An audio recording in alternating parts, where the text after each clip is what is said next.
Hello, I'm the binging artist, and today I wanted to go through my writing process after my workshop with the procrastinator and the self doubter.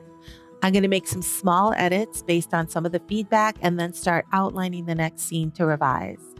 One of the first things I'm going to try to do is incorporate the color teal in every scene since that Amy is in. The procrastinator often discusses the use of an OSM or on stage manifestation, which symbolizes or shows rather than tells the journey that your characters embark on. I want to use the color teal to show how something that was rich and meaningful in Amy's youth slowly becomes farcical and outdated, which then shows Amy's own journey and why she wants to cling to a remnant of her past through this color. So when Amy is 15, her velvet teal Laura Ashley prom dress is something that represents her in her element. She knows she is the fashion-forward it girl of the moment, and her teal dress represents that confidence. At 35, Amy purchases the coveted teal Manolo Blahnik shoes that became so popular thanks to the aspirational Carrie Bradshaw of the 90s. At 35, Amy believes that she has lost her status. She is no longer the it girl, and she is losing her confidence. The extravagant shoes are a way for her to reclaim her confidence and her it girl status. In the scene we just workshopped, Amy is 55. Thanks to ageism and looksism, she can no longer believe she is the it girl of the moment. But old habits die hard, so I gave her a velvet teal onesie. She doesn't consciously know that it's an absurd recreation of her Laura Ashley prom dress, but the color and texture bring her comfort. It symbolizes her nostalgia for the effortless status she once had at 15. For the next scene, I included a teal wine bottle, and I anticipate that in their final scene together, Amy may wear some garish teal eyeshadow or maybe carry a teal designer handbag that was once big in the 80s, but not so much anymore. The next step then is to go through and reread the scenes I want to revise.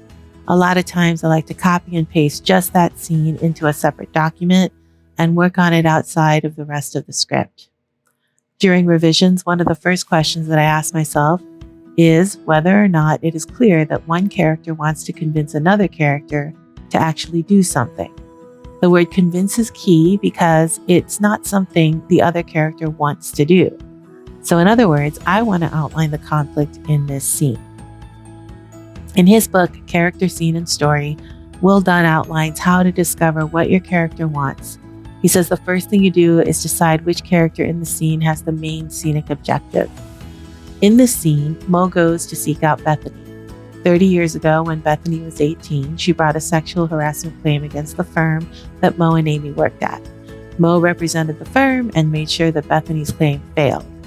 Now it's 30 years later, and Mo wants to convince Bethany to do something for her. A tough sell considering how Mo was complicit in Bethany's abuse by protecting her abusers.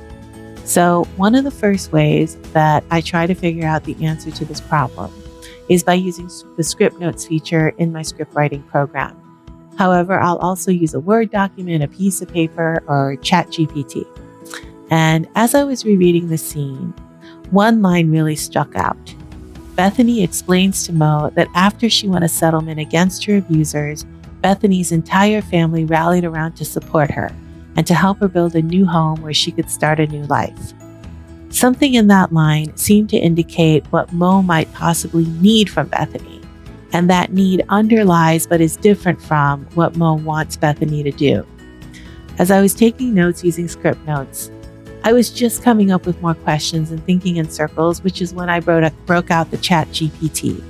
I like using ChatGPT to just throw out ideas. My prompts aren't necessarily always questions, so much as ideas that need focus or development. The majority of my writing time was spent on ChatGPT, just throwing out anything that came to mind, sometimes asking the same question in a million different ways, and scanning the responses to see what was surprising or interesting for any reason. I was especially interested in Mo's need to find a tribe or family among white women like Amy and Bethany, rather than her own Korean family or community. As you can imagine, this took a very long time, but the lovely thing about ChatGPT is that the AI doesn't care how many times you ask the same question or how many of its suggestions you ignore. It's just a great tool to help me pinpoint exactly what my brain is circling around and what my defenses are trying to protect me from. This is especially helpful when I am trying to communicate ideas about race and other difficult subjects that I instinctively avoid. So after a lot of back and forth, I was able to consolidate some ideas as to Mo's needs into the script notes, and then I moved into a Word document where I began to develop the conflict outline from Will Dunn's book. The chat helped me figure out what Mo might need from Bethany, and ultimately I was able to come up with what Mo might want Bethany to actually do. Specifically, to come back and help Mo file a lawsuit against the firm for firing Mo. I like this idea because Bethany will prove the biggest obstacle to Mo getting what she wants. And so we can see all the different tactics that Mo might employ to get what she wants. And through this, hopefully, the truth of what Mo needs from Bethany will be revealed. So that's where I ended my first writing session after my workshop. I was able to find a main scenic objective for Mo wherein she has to convince Bethany to do something. In future workshops, we'll see if I can get through the rest of the conflict outline so that I can actually start making changes to the script itself.